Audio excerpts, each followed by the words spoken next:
This is the first kind of month in review video. So I want to spend this video giving a little bit of a review of what we've been up to this past month, as well as some of the highlights and lowlights, kind of what we're feeling, what we're thinking so far about this month, to give you guys an idea, kind of a big picture format of what we've been up to here.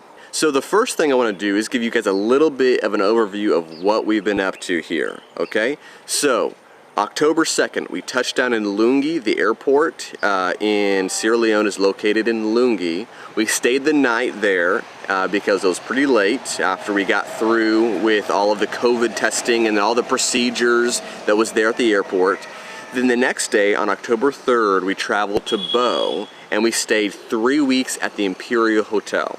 This is a really comfortable hotel for us to stay at. Yeah, there wasn't things like hot water and 24-hour electricity, but it's being a place where we could count on having breakfast cooked for us, dinner cooked for us, our laundry washed, a place where we felt, secure in, was just super helpful.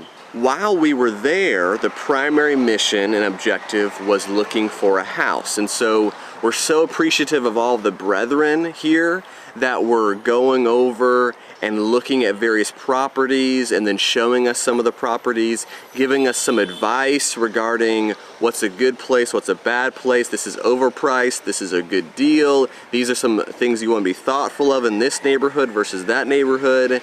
And so we're really thankful that we had guides here. After we secured this place here, we moved in about a week before the end of the month. We've been here for a little over a week at this point while I'm filming this. And I think that transition was a little bit more difficult than what I was expecting. At the hotel, like I said, we had our laundry washed for us, we had meals cooked. If something went wrong, we could just, talk to some of the workers there and they could figure it out. We had someone on hand all the time to ask questions and advice regarding things.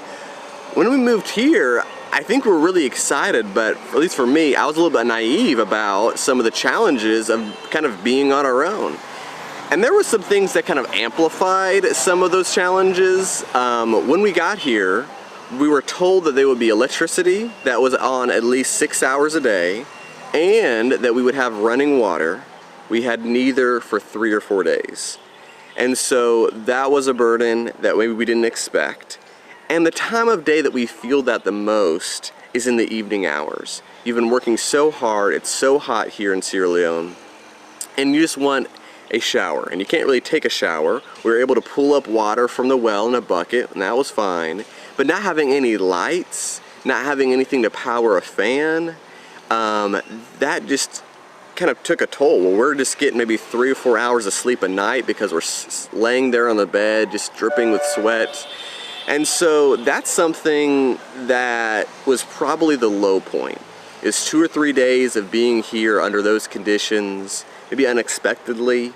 There was a day where we actually bought a generator and hooked it up here, but yet we weren't able to connect it correctly.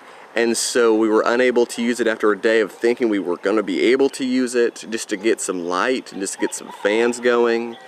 And so several days of that just created a little bit of a low point for us, or at least for me.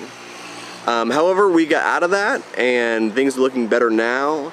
And so we've been here for about a week. So right now, we're just trying to learn to live like Sierra Leoneans when it comes to these daily chores and tasks. And so we have a nicer house, a larger house than most people do here in Sierra Leone. However, all of the chores we're doing in the exact same way they are, except that we haven't grown up doing them. And so things like washing laundry by hand, washing dishes by hand, cooking over coals, these are all chores that we're doing the exact same way as the locals, except it just takes us so much longer.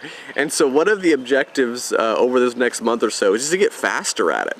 We feel like just doing these sorts of chores every day just takes up so much of our time.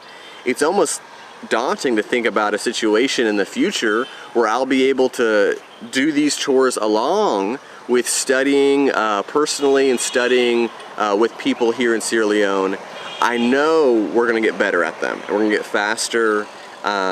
but right now we're just trying to learn them. And with any new skill, it feels slow, it feels sluggish at first, but we feel confident we'll be able to improve and get faster, get more efficient at these tasks that are taking up so much of our time at the present moment. We're also right now trying to furnish this house. So we just moved across the Atlantic with just 4 suitcases for each couple.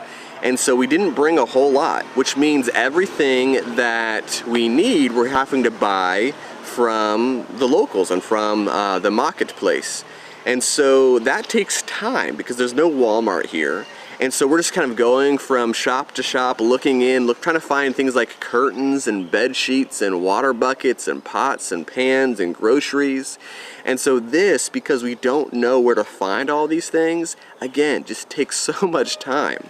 Another thing we're learning is that because we're white, we have the perception that we have lots of money, and we're given what's called the Pumoy price. And Pumoy is the word for white person here in Sierra Leone. And so whenever we're going places, they give us a really high price, which means everything we purchase, from a small thing to a large thing, is given about a 40% hike in price. And so we then have to barter and go through a negotiation of how much we're willing to pay for that item. And so that just makes shopping a little bit more exhausting when for everything there's this back and forth, back and forth, back and forth, in order to get what we feel like is a reasonable and fair price for the object. But we're making progress. We already have some furniture here. We're gonna make a lot of our own furniture. I'm excited about that. But it just takes time to do those things. And so we're trying our best to be patient during this process of settling down. Okay, there's a few other things I wanna share before I wrap this video up. I wanna share a little bit about the brethren here. They have just been so encouraging, so supportive, so helpful to us. They've just been so accommodating.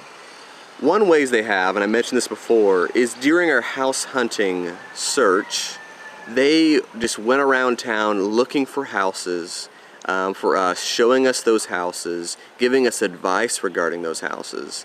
That took up a lot of time from them, and so we're just so thankful for that. In addition, they've been really conscious about, during the shopping period for furniture especially, that we not get ripped off, and so they've insisted, you know, go to the place, ask the price, and then we're gonna go and ask the price to make sure it's a similar price to what you're getting, so that we know you're not getting ripped off. So thankful for that.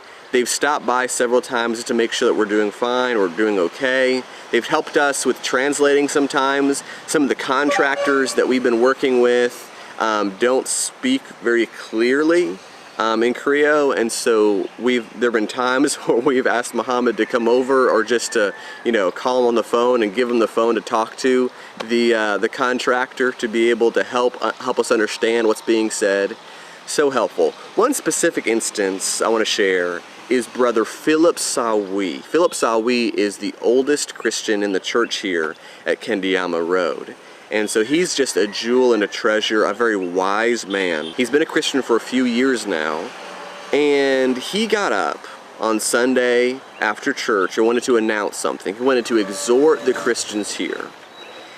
And he wanted to exhort them regarding their attitude towards us, the Americans that have come to travel. And what he said was just so comforting to us. He told the African brethren, don't view these Americans as if they're in charge. Don't view these Americans as if they're perfect. They have flaws just like us. And so they also have strengths just like us. And so they have come to share their strengths and to help us in the ways that we need. But also, they have come to learn and to grow as the rest of us.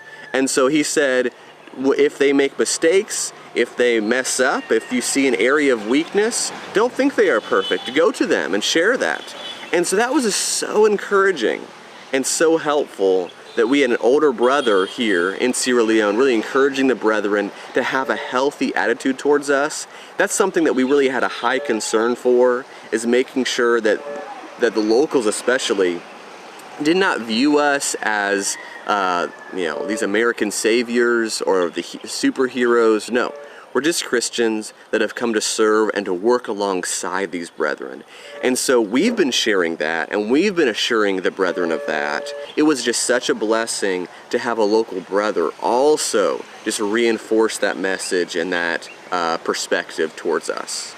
Another highlight of this month is just how close we've gotten to Sean and Abby, and just how well we've been able to work together. So I feel so good about our communication with Sean and Abby. I feel so good about just our dynamic and how we're working together. We've been through a lot already. It feels like we've been on this adventure for a year already, even though we've only been here for a month, because we've done so many things together. But I'm just so thankful that we've grown close to them. There have been some differences between us, specifically as we were looking at homes. There are a few things that we wanted that they didn't, or some things that they wanted that we didn't really want, or some houses that we thought were okay but they didn't, and vice versa. So we've had to kind of talk through those things, and we've had to kind of work through some of those challenges that come from differences. Even in some of our accommodations here at the new home, okay, what do we want fixed, what we don't want fixed, what's good enough for us, what's not good enough for us. And so these are all things that have the potential to be able to cause some friction or some kind of anxiety towards each other, but that's not been the case. And so just so thankful that our relationship so far has been so smooth, so easy, so thankful for them. And so our relationship with them so far has just exceeded our expectation, and we're so thankful they agreed to go on this adventure with us. So that's it. That's the month of October in review. I'm excited for what's happened this past month, even more excited about what's to come.